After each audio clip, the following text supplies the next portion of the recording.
Se você ainda não reparou isso, é melhor você se dar conta, porque você pode estar sendo influenciado negativamente por muitos influenciadores ou marcas, políticos, que vendem medo. Elas acabam vendendo a solução delas pro que for, gente, pro que for. Pra solução política de que, olha, o que eu faço, o que eu defendo, a minha agenda, a minha pauta é benéfica porque eles, aí sempre vem, né? O eles. Eles quem? Eles. O sistema, os bancos, o governo que tá no poder, a oposição, a, os cientistas, a indústria farmacêutica. Eles, enfim, você nomeie aí quem são eles, tá? Mas eles estão contra você.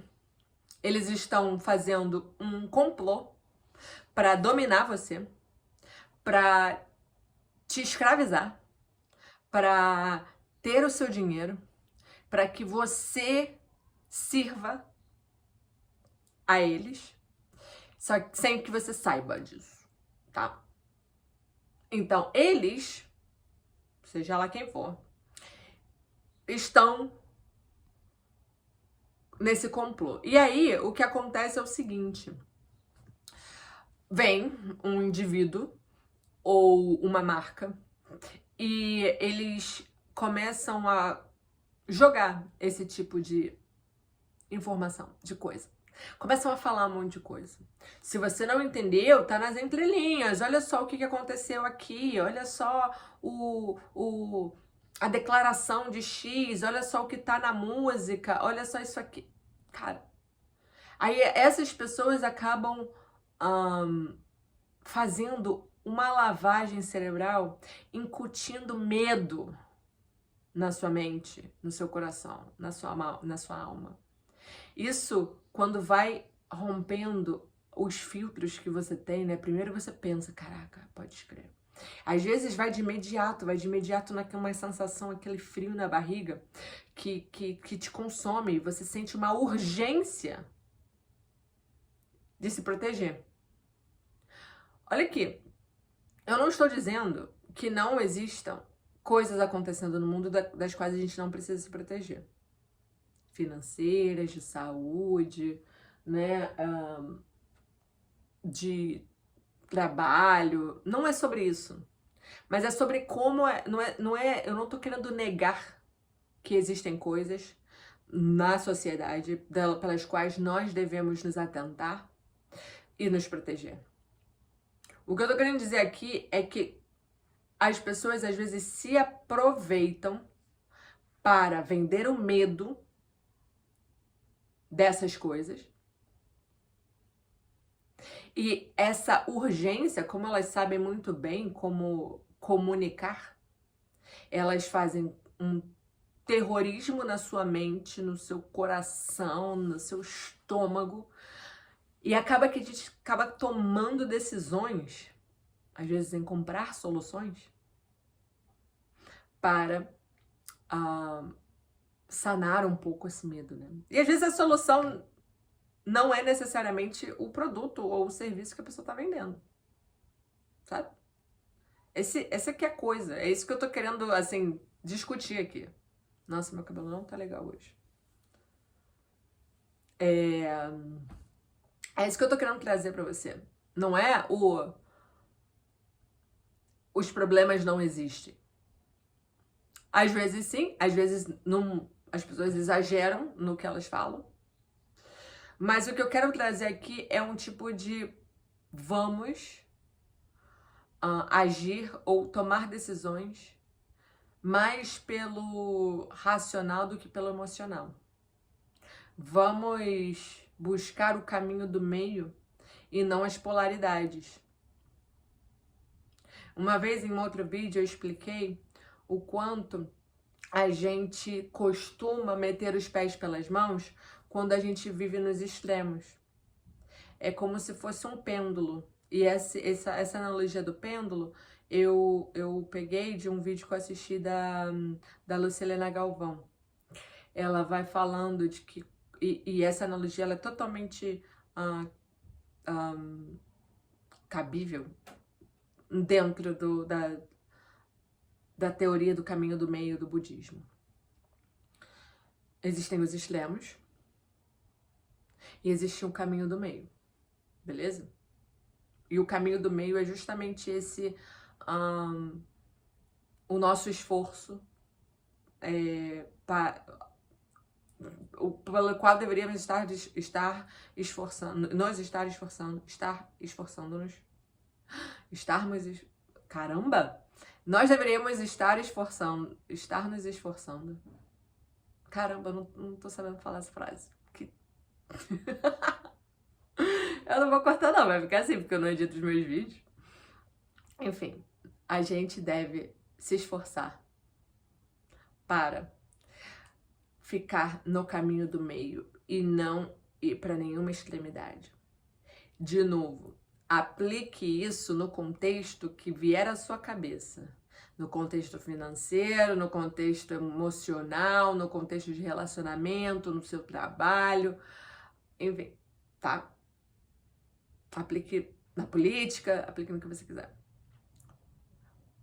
Nós estamos normalmente vivendo um pêndulo, né?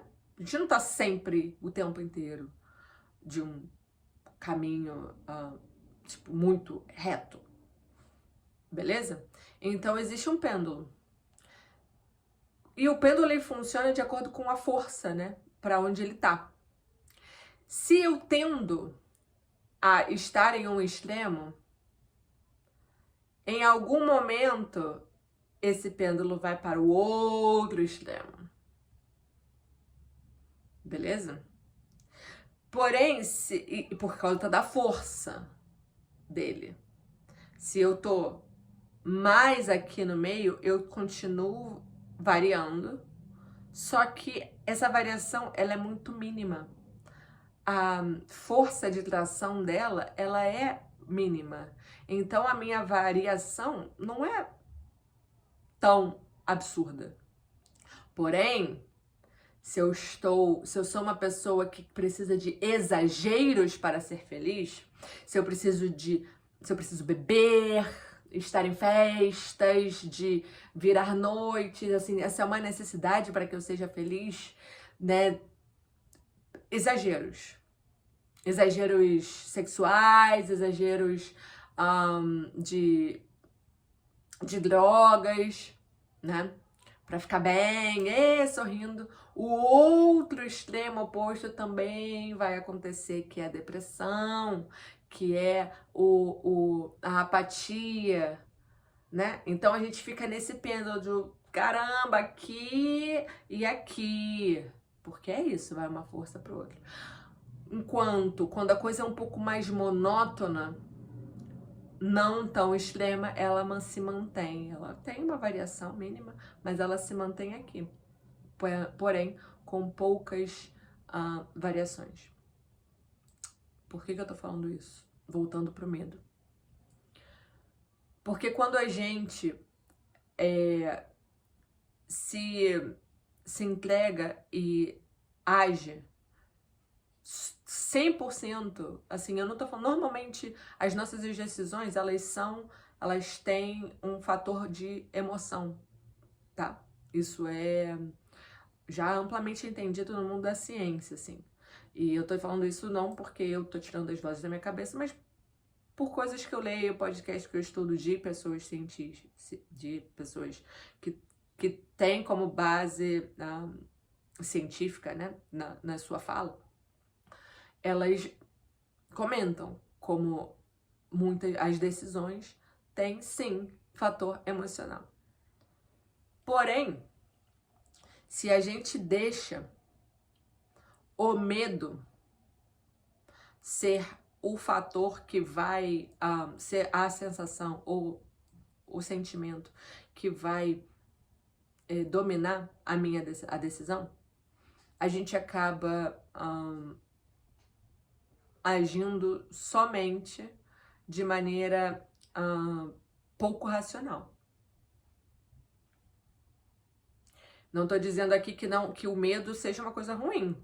Pelo contrário, a humanidade existe hoje porque o medo salvou os nossos antepassados de serem extintos. Então foi justamente esse sentimento primitivo que faz parte da nossa vida, que é também um sentimento que nos ajuda a sobreviver. Ele existe, não tô falando que ele é uma coisa ruim. Não é isso. Mas ele não pode ser o único sentimento que vai influenciar numa decisão. E aí e o que eu tô falando isso é o seguinte, lembra que eu tava falando no início do vídeo, as pessoas vendem medo para te vender um produto, um serviço, uma solução. Então, se a gente não está emocionalmente, aí se você quer botar aí uma terapia como solução, ou espiritualmente, a fé e a religião, bem estabelecidas, nós vamos ser facilmente influenciados. Porque, se você ainda não se deu conta,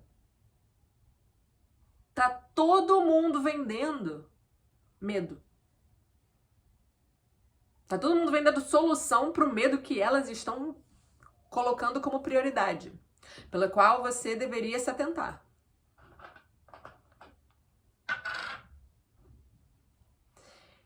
Aqui não é sobre não compre, eu não tô falando sobre isso, não é isso.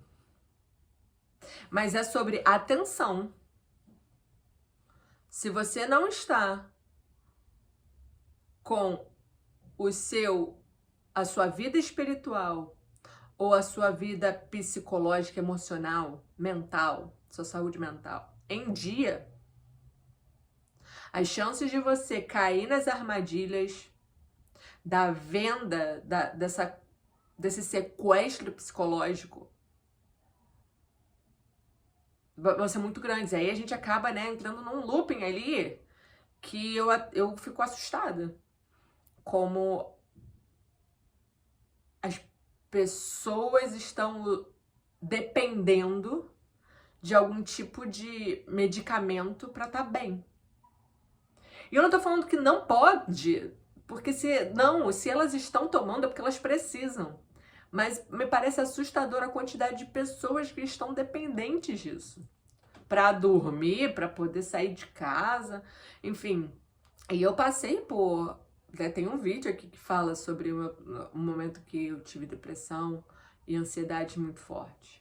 Então, assim, não tô dizendo que isso tá errado, o que eu tô dizendo é que a sociedade está doente, porque é uma quantidade absurda de gente que tá mal.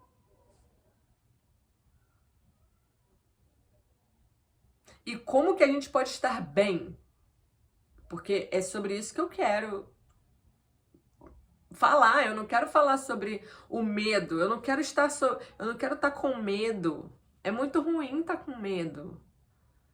Estar com medo foi justamente o que me deixou com pânico e que eu não conseguia ir pro trabalho. Eu chegava no trabalho todos os dias atrasada, porque eu não conseguia sair de casa. Então, assim, caramba, tem tanta vida pra viver. Tanta coisa bonita pra ver, pra fazer, pra conquistar, pra ajudar as pessoas, pra compartilhar. E a gente, quando não está atento, quando não tem a vida mental, emocional e espiritual no eixo, a gente acaba se deixando pra lá. E isso pra mim, assim, é aí sim são vozes da minha cabeça. eu acho que é uma carência mesmo espiritual e mental, né? Emocional. A sociedade está doente porque existe justamente esse bombardeio de ameaça e medo externo, estímulo externo pesado para você ficar mal, para você sentir medo, para você se sentir inseguro. Em cima de pessoas que não sabem se cuidar mentalmente ou espiritualmente. E aí, por que eu falo espiritualmente? Porque eu não tô negando aqui a necessidade de você ter um profissional da saúde mental te acompanhando, pelo contrário. Mas o espiritualmente, porque, por exemplo, no meu caso, e em caso de várias pessoas que eu conheço, que eu já conversei, a parte espiritual me ajudou a buscar a ajuda psicológica, a ajuda profissional. Então, se você se depara, se você para pensar um pouquinho, repara como as pessoas estão vendendo as coisas.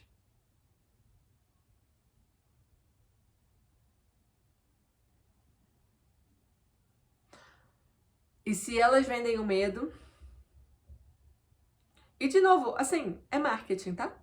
Isso não é errado, isso não é ilegal. Não, existe um fator que você precisa se atentar e elas vão vender o serviço delas. Agora, o que eu tô querendo dizer é que isso é muito mais comum do que você pensa. Então, os estímulos que a gente normalmente recebe é estímulo de medo, tá? É estímulo de sinta medo. Então, se você não está preparado para lidar com ele, você vai acabar tomando decisões na vida que podem que não necessariamente vão te ajudar. Esse estímulo de medo pode só piorar a forma como você se sente.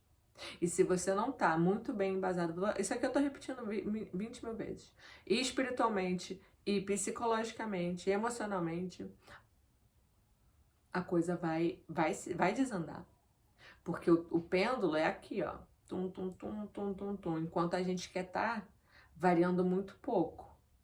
Eu quero estar num caminho do meio, mas é um caminho estável. Não é uma montanha russa, é um caminho estável, com algumas leves alterações no caminho, porque faz parte da vida, né? Normal. Então, se atente a isso quando você se deparar com essa venda, e não necessariamente aqui, nas notícias também, tá? Notícia. A venda do medo, se atente e busque algo e tente estar na maior parte do seu dia com coisas que possam te nutrir. Isso acontece, isso te nutrir, que tem que te informar, te ajudar, te orientar, né? Se tá só te dando medo, isso pode, dependendo do estado que você tá, espiritual e ou emocional, isso pode só piorar a coisa, a situação, a sua saúde mental. Falei muito pouco sobre budismo aqui, mas isso realmente é algo que me deixa um pouco preocupada. Porque eu, obviamente, consumo redes sociais, não vejo TV, mas eu vejo YouTube. Então, às vezes não. A maioria dos vídeos que eu vejo que não sejam de ensinar alguma coisa muito específica, né? Sei lá, diferença entre o Apple Watch e um anelzinho que ele tá só me falando a diferença de um pro outro, enfim. Mas quando é uma coisa mais política, assim, a coisa fica um pouco cabulosa. E aí eu me dei conta disso ontem. Na verdade, já tinha escutado outras pessoas falarem sobre isso, não é uma novidade pra mim. E eu sempre fiquei assim, Mas ontem eu falei assim, caramba, realmente. Realmente, muita gente vem de medo. E, de novo, isso não é ilegal. Então, como não é, é muito mais comum do que a gente pensa. Então, se liga, se fortaleça, fortaleça a sua fé, faça daimoku, faça suas orações. Se necessário for, se você sentir necessidade, porque tá difícil mesmo, busque ajuda profissional. E é isso. Você não está sozinho, tá bom? É isso, aproveita, dá um like, se inscreve no canal, comenta se você gostou desse vídeo, se isso faz sentido pra você. E é isso, um beijo e te vejo na próxima. Tchau!